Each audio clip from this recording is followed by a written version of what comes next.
Good morning. My name is Susan Reardon. I'm the staff hearing officer, and I call the meeting of Wednesday, December 2nd to order. Today we have 3 items on the agenda, and I'm not aware of any requested changes. No? Okay. I have one announcement. The Planning Commission appeal hearing scheduled for December 10th on a medical cannabis dispensary permit for a project located at 741 through 781 Chapala Street. It's been postponed indefinitely, so when it's rescheduled, I'll announce the new hearing date. Is there anybody in the audience who would like to address the staff hearing officer on items not on our agenda today? No? Seeing no one, we'll go to the first item, which is 407 Caneo Road. If the applicant is here, I'd like to come up to the table. We don't, oh yeah, we know. Anytime you're ready. Good morning. Hi. How are you today? Good. Okay. So, project site is 407 Conejo. This is a T-fire rebuild. No, this fine. There we go. The lot is approximately 20,000 square feet. It's A1, so it has a very large setback, 35 feet. So the modification request before you today is to allow a new entry landing right here within the required front setback. This was reviewed by the Single Family Design Board back in November, who... Are you on? Sorry. I don't know. Yeah, you are. Sorry. I'm sorry. It just sounded light. Okay. Yeah. As I said, this was reviewed by the Single Family Design Board back in November, and they they gave it positive comments and passed it on for staff hearing officer approval. Staff supports the modification. We think it's a minor encroachment into the setback, and it actually will provide an architectural improvement. The lot is very steeply sloped, and this is just an entryway. Provides a little more outdoor living space without it adding any habitable space or any impacts to the neighbors, and we think it is a nice improvement actually to the rebuild. So We support it. We think it meets the intention purposes of the ordinance, and it will be a good improvement for the house and for the neighborhood. Okay, great. Thank you. If you'd like to state your name for the record and if you have anything else to add. Sure, my name's Chris Densel. And do you have any questions? That'll help me on whether I have something. Just a clarification, I noticed in the SFDB minutes, it talks about increasing the heights of retaining walls within the setbacks, and it's not part of the request, and I don't see any on the plans, but all the retaining walls that are there are proposed to remain, or if you can explain. The other thing I'm is... not sure which retaining walls that those comments were pertaining to, actually. Okay. The other... Can you push your button right there? The other question is, so the retaining walls, and then what was in this area prior to the fire? Was a landing. So really what this is an increase in the landing size. Okay. And there's one other small adjustment too, and to approach that landing before, there were 2 steps down off the driveway, which was sort of a unfriendly, hazardous condition. So the other thing we've done is to take the 2 steps out from that location and move them over to this location, so that landing now is flush and level, aligned to the driveway. And then increasing it both width and depth? I think the depth increases maybe 1 foot, and the width increases maybe 2 feet, so there is a small increase. Okay. All right, great, thank you. Okay, you're welcome. I'd like to open the public hearing. Is there anybody here who would like to address the staff hearing officer on 407 Conejo Road? No? I would like to note for the record, we did receive a letter from Ms. Paula Westbury against the modification, and I see you have a copy there. Who is she? Is she a neighbor? No, she regularly monitors all the different boards and commissions before the city and submits letters on the majority of the And what projects. were her concerns? I didn't receive this before the meeting. It's never approved modification. Save the setback 35 feet. This was not a T fire home. Basically, plans Actually, also... it was. Yeah, she monitors the agendas regularly and submits letters such as this. Does she sometimes submit her approval of projects, or is it usually disapproval? There's been some of approvals. I can think of some of like as-built that are already there. But the majority has to do with Native Americans and ancient sites and sacred places. And she feels this is a sacred site here. It's saving the trees, saving land, never develop this house. It's more about the open space Okay. and that Type of thing. Interesting. All right, well, thank you. Yeah, so I'll close the public hearing. I went out to the site and visited the area, try to get an idea of what's in the neighborhood. I agree with staff's analysis in the staff report that the request is an appropriate improvement for your house. It provides access to your front door. The house is being rebuilt in its previous location, and so I can make the findings outlined in the staff report and approve your project. It says findings and conditions, but there's no proposed conditions, There are correct? no conditions. Okay. So I approve your project with no conditions, and my action is appealable to the Planning Commission within 10 calendar days, and they also have oversight authority of all my actions, and if they believe this warrants additional discussion before Sure. them, they could call it up. All right. So if either of those were to occur, Betsy would contact you. Great. Thank Okay? you very Sure. much. Yeah. Appreciate it. Yeah. May I take this? Yes, you may. The next item is 617 Litchfield Lane. If the applicant would like to come up.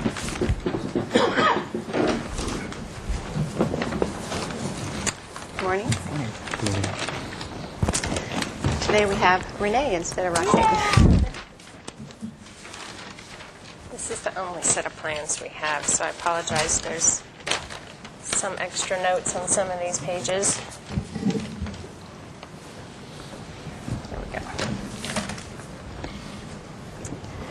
Okay, the project site is located at 617 Litchfield Lane. The existing residence is located here and is non-conforming to the 10-foot interior setback, as well as the 30-foot front yard setback. The proposal is to, I should state, this house was damaged in a recent fire, and the proposal is to reconstruct the residence, make repairs to it, as well as enclose this approximately 100 square foot entry area to the house to make that floor area as part of the living space. Typically, staff is not in support of increased floor area within front yard setbacks and interior yard setbacks as well.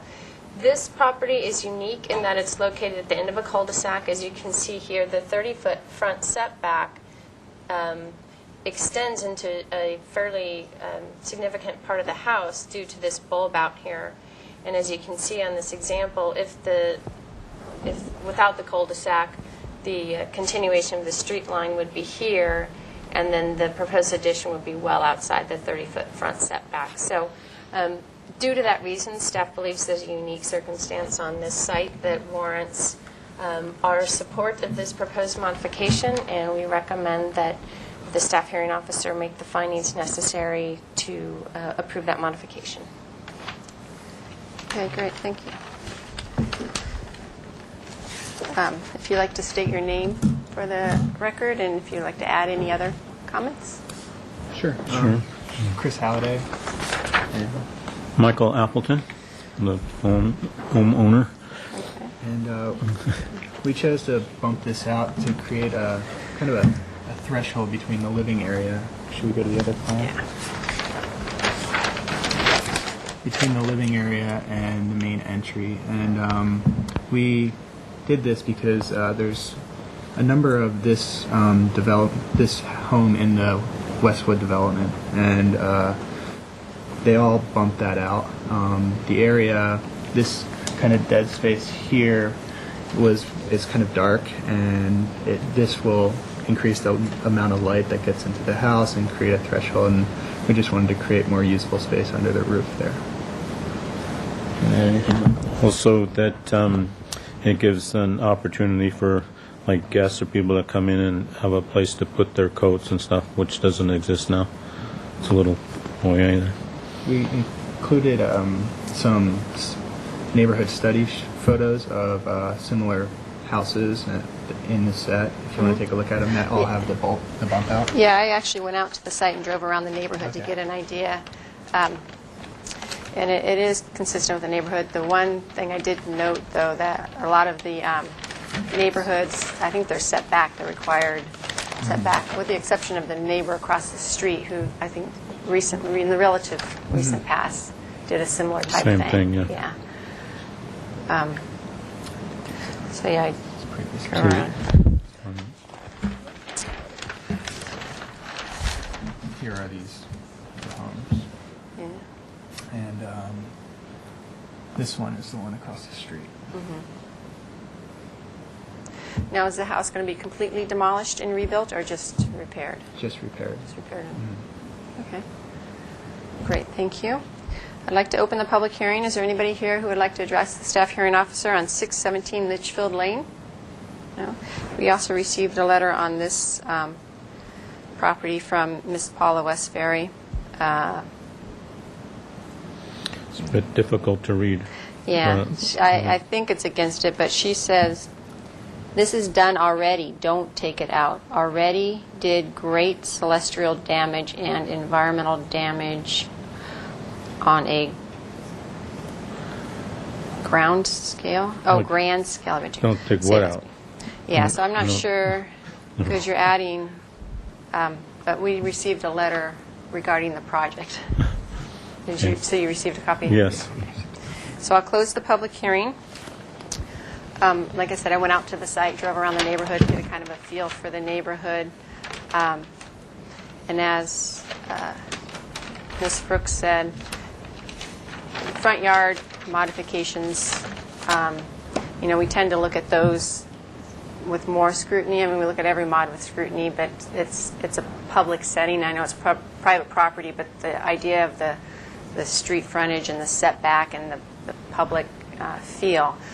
And I also agree with staff's analysis regarding the enclosure of the existing area that's under the roof line. You're not asking to come closer to the street. There is a small portion that's flush with the existing house. However, it's still back from the garage. You're just filling in existing area that's under the roof. So in terms of visually from the street, it's not a negative impact. And given the existing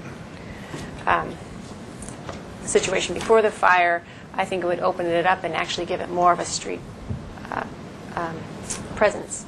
So I can make the findings outlined in the staff report and approve your project. And there's no proposed conditions, so approve it as submitted.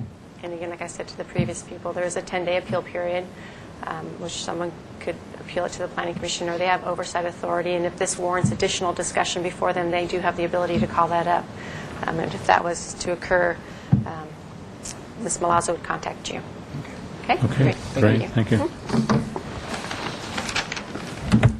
Okay, the last item is 1110 Crestline Drive. The applicant would like to come up.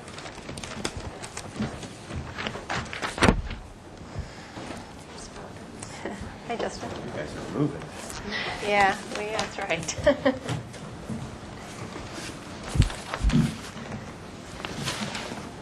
Do you Okay.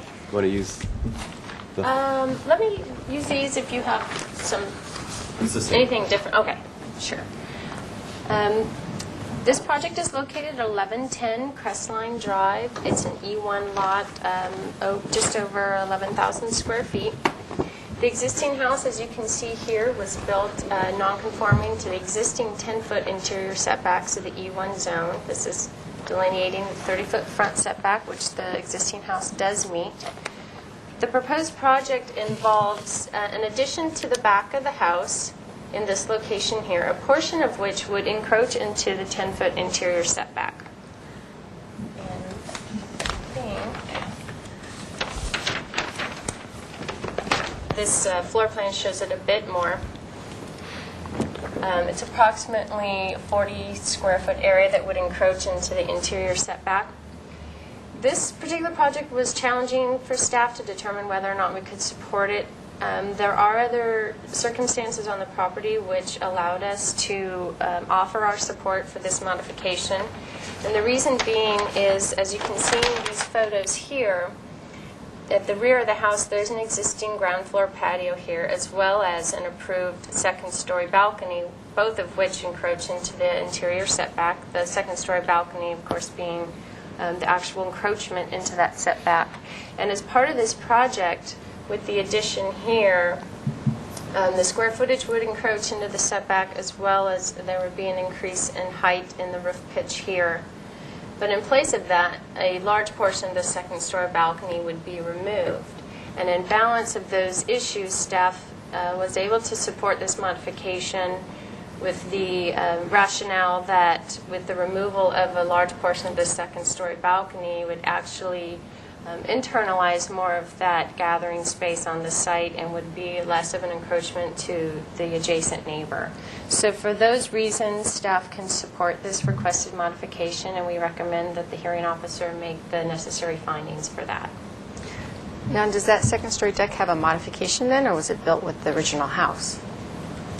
I didn't see anything in the file for a modification at the time, but maybe Justin knows. If you want to state your name, please. My name is Justin Van Mullum. I'm with On Design Architects.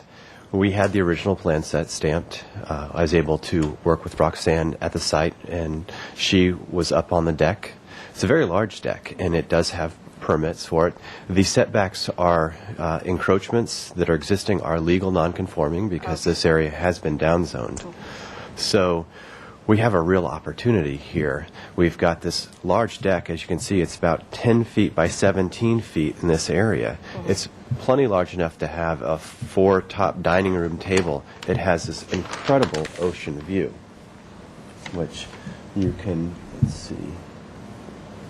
You can imagine from this one. Now, see whether. Must be in one of the photos. But it also has a view right into the next door neighbor. This is taken from the deck. Let's see, I've got my. Oh, here we go. So there's the ocean view right here. This is too close to me. It was a hazy day, but these are the islands right here. So we're sacrificing something that we have that's legal non-conforming. But one of the reasons that we're doing that is the idea is this house needs to be an age-in-place home.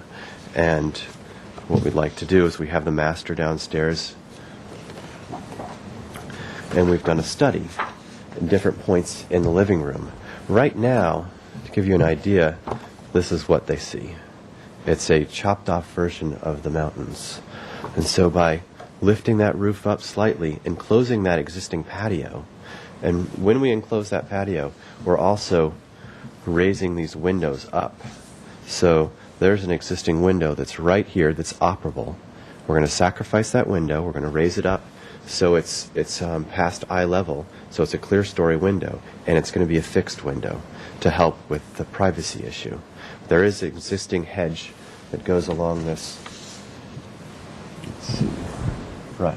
You can see that there's an existing hedge that provides plenty of privacy, but just in case that hedge dies back or is cut back, we still have created privacy with the architecture.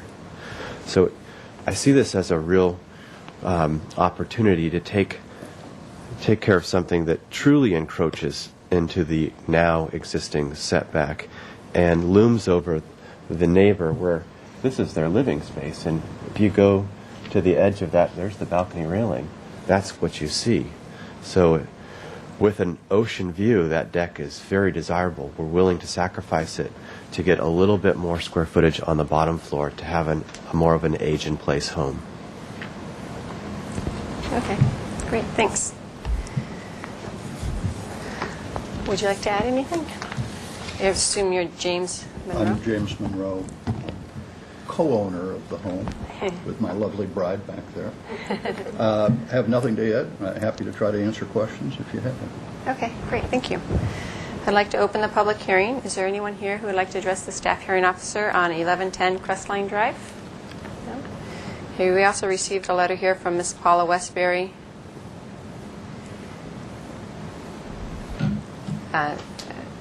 against the project, I guess. So I'll close the public hearing. Yeah, I went out to the site yesterday, and your wife let me in the backyard, thank you, and took a look at the area and noticed the hedge and the interface between the two properties. I think in this case with the interior setback, one of the issues is how does this, like you adequately explained, how does the encroachment impact the adjacent neighbor? And in regards to the existing situation with that second-story deck, that is, I agree, that is much more intrusive to your neighbor than a building addition, especially with the fact that the proposed windows are higher. So it represents what we want, the good neighbor policies in terms of really respecting and being sympathetic to the neighborhood issues. So I agree with staff and their analysis in the staff report. I think that the addition it is an appropriate improvement. It reflects consistency of the development. You're proposing to just extend the line down, not go any further. There is the opportunity that you could jog it in, but that would make for a less desirable floor plan, because that's another thing we look at is there a conforming option? And I think given the existing layout of the house, this is an appropriate request. And therefore, I make the findings outlined in the staff report and approve your project. And there's no proposed conditions, so it's approved as is. So this action is appealable. like I said on the other two that you guys heard, it's appealable to the Planning Commission within 10 calendar days. They also have oversight authority that if this warrants additional discussion at the Planning Commission level, they have the ability to call this up before them. And if that were to occur, Ms. Malazzo would contact you. Okay? Very good. Thank you very much. And that was the last item, so I adjourn the meeting. Thank you.